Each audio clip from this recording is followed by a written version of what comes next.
इसके प्रोग्राम में। मकसद क्रिसमस का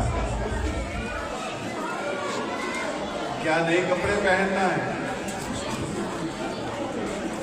क्या खूबसूरत मेकअप करना है, अपनी सुरीली आवाज में लोगों को दिखाने के लिए खूबसूरत गीत गाने। कलाम कहता है कि अगर खुदावंद ही घर ना बनाए तो बनाने वाले की मेहनत अबस है। अगर हम खुदा की मर्जी से कुछ होते नहीं हैं, अपनी मेहनत करते हैं तो उसी का अजर पाते हैं। लेकिन जब खुदा की मर्जी के ताबे होकर बीज बोते हैं तो ना सिर्फ आप बरकत पाते हैं बल्कि कौमें बरकत पाते हैं। इसलिए लाजिम है कि हम जब खुदा का काम करें, खुदा के लिए खिदमत करें और खुदा के लोगों में मौजूद हो, तो ज़रूर है कि हमारी ज़िंदगी खुदा के हुक्मों के मुताबिक और ख़ास तौर पे उसकी मर्जी पर जरूर, वरना हमारी मेहनत सारी अबस है। आज मुकद्दस कलाम में से थोड़ी देर के लिए गौर करेंगे। यशायाह की किताब, क्योंकि मत्ती से मुकाशवा की किताब में से जब हम कलाम पेश करते हैं तो हमारे उस कलाम को चैलेंज किया जाता है कि जी ये कलाम तो तब्दील हो चुका, आपने अपनी मर्जी से कर लिया। लेकिन पुराने अहदनामा को चैलेंज नहीं किया जाता, क्योंकि पुराने अहदनामे के बीच में दुनिया की एक बड़ी कौम भी शामिल है और वो अहद उनके पास मौजूद है। तो जरूर है कि अगर हम खुदावंद यीशु मसीह के ज़ाते अक़दस पर बात करें, अपने क्रिसमस मनाने की वजह पेश करें और अपनी खुशी और यादगारी को लोगों के सामने रखना चाहें, तो उस बिशारत को, हर एक बिशारत को दुनिया में पेश करना लाज़िम है। यशायाह की किताब में लिखा है, मुकद्दस तुखम, ये मुकद्दस तुखम जो है ये दुनियावी तौर पर भी और रूहानी तौर पर भी पेश किया गया। और मजे की बात यह है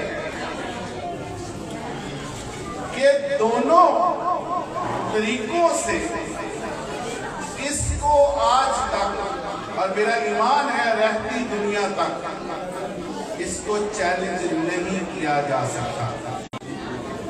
यस्सी के तने से कौम पर पूरे और वो दाऊद के तख्त पर बैठा है। और जब हम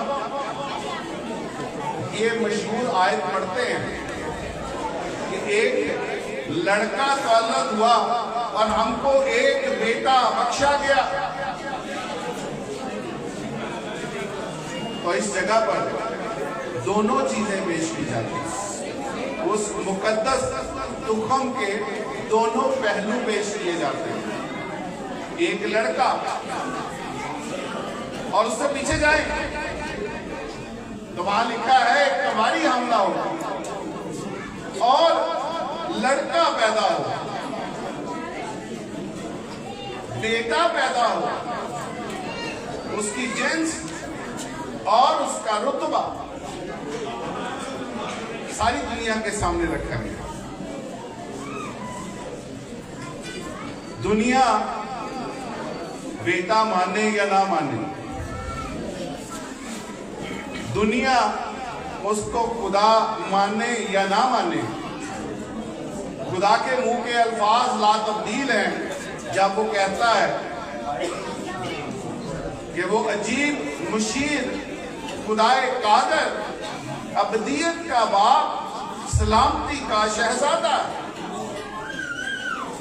उसको हम तब्दील नहीं कर सकते।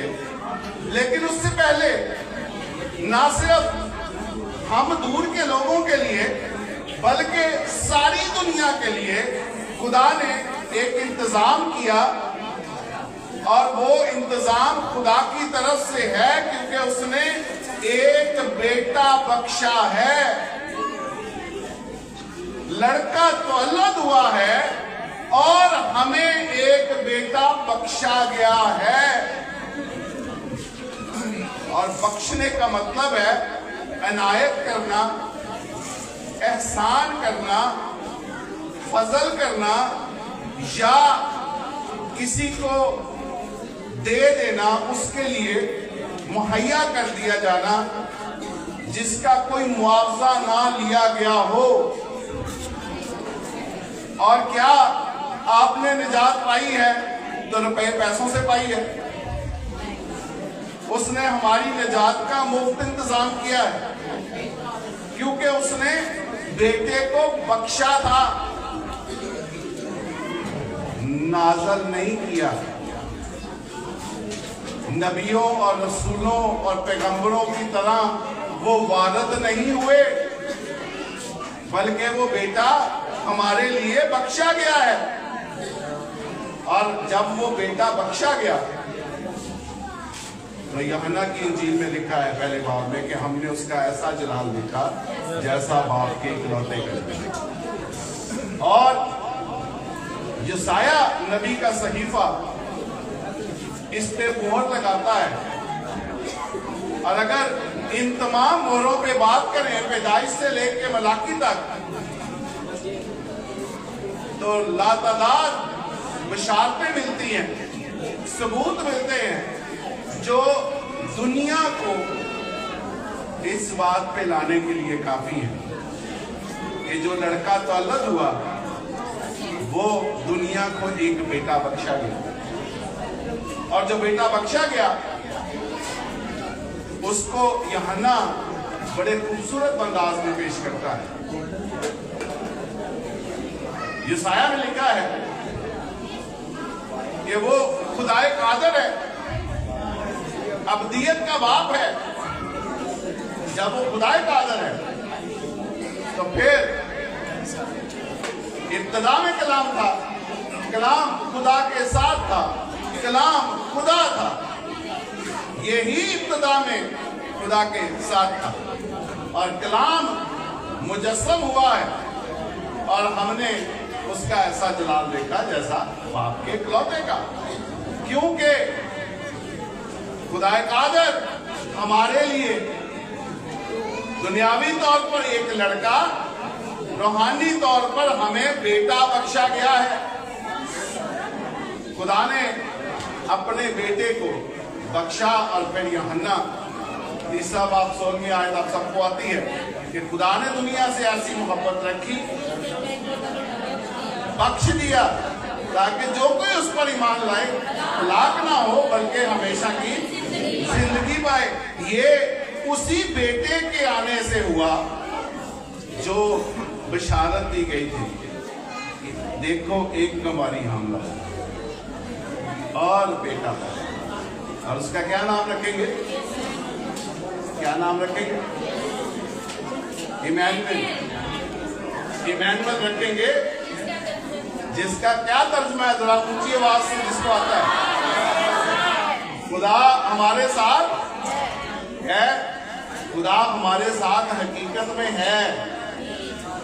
इस पे ईमान रखने की जरूरत है क्योंकि वो अबदियत का बाप है, वो सलामती का शहजादा है, वो अजीब मशीर है, जिसका आना अजीब, जिसका जाना अजीब, जिसका इस दुनिया में रहना अजीब, कि आज भी तमाम लोग जो हैं वो हैरान हैं उसके मौजज़ात से, उसकी जिंदगी, जमीनी जिंदगी जो उसने 3.5 साल बसर की, उस पे हैरान है। क्योंकि वो जो लड़का दौलत हुआ, वो जो बेटा बख्शा गया, उसका आना भी अजीब, जाना भी अजीब, और आज तक सारी दुनिया के लिए जो वो काम करता है वो भी अजीब है। क्योंकि वो अजीब मशीर है, वो हमारा शुभाइती है, वो हमारी हर बात पे खुदा से कहता है ये मेरे लोग हैं, ये मेरे पे ईमान रखते हैं, इन्होंने मेरे खून से ये लोग खरीदे गए हैं, इनकी मैंने कीमत अदा की है, तुम इनको माफ कर, इनकी ये सारी गलतियों को धो दे, पाक और साफ कर दे, ये मेरे लोग हैं, ये बादशाही में दाखिल होंगे। वो अजीब शिफायती वहां पे मौजूद है, इसको चैलेंज नहीं किया जा सकता। और फिर अबदियत उसके पास है, जजमेंट उसके पास है, और जो एंटी क्राइस्ट है वो एंटी क्राइस्ट भी उसकी जजमेंट डे को चैलेंज नहीं कर सका। तो ये आप जितने मसीह यस्सु के लोग यहां पर बैठे हैं, आप खुशकिस्मत हैं कि आप उस जिंदा खुदा पे ईमान रखते हैं, और आपके अंदर जो मौजज़ात हैं वो भी जिंदा हैं, और जिस पर ईमान रखते हैं वो भी जिंदा है। वाहिद कब्र खाली है और वो यीशु मसीह की है, बाकी सब अपनी कब्रों में मौजूद हैं। ये इसीलिए है कि वो बेटा हमें बख्शा गया था। उसने दुनिया से ऐसी मोहब्बत रखी, आपसे भी मोहब्बत रखता है, एक एक से मोहब्बत रखता है, एक एक को माफ करता है। हम जितने भी गुनाह करें इस जिस्म में रहते हुए, हमसे रोज लातादाद गुनाह सरजद होते हैं। अगर कोई कहता है कि वो गुनाहगार नहीं तो वो झूठा है, कलाम का फैसला। तो यीशु का खून काफी है जो आपको डेली रिफ्रेश करता है, आपको तरोताजा बनाता है, और फिर से हम सारा दिन अपने कामों से, अपने बोलचाल से, अपने लेन देन से उसको इज्जत और जलाल देते हैं। तो कैसी खूबसूरत बात है कि इस क्रिसमस से जितने लोग रोजमर्रा की बुनियाद पर खुदा को इज्जत और जलाल नहीं देते या नहीं सोचते, इस क्रिसमस पे खुदा से अहद कीजिए कि खुदावंद आज से मैं हर दिन तुझे इज्जत और जलाल दूंगा। क्योंकि कलाम कहता है काम या कलाम जो करते हो ये जान के करो कि खुदावंद के लिए। तो इसलिए जरूर अपने दिलों में खुदा से अहद कीजिए कि खुदावंद इस क्रिसमस से मैं रोजमर्रा की बुनियाद पर इस गुनाहगार, गुनाह आलूदा जिस्म में रहते हुए तुझे इज्जत और जलाल दूंगा। तो फिर देखिए वो जो बेटा बख्शा गया वो आपकी जिंदगी को कैसे पलटता है, आप कैसे दूसरों के लिए मुबारक होते हैं। खुदा सबको बरकत दे, अपनी हिफाजत।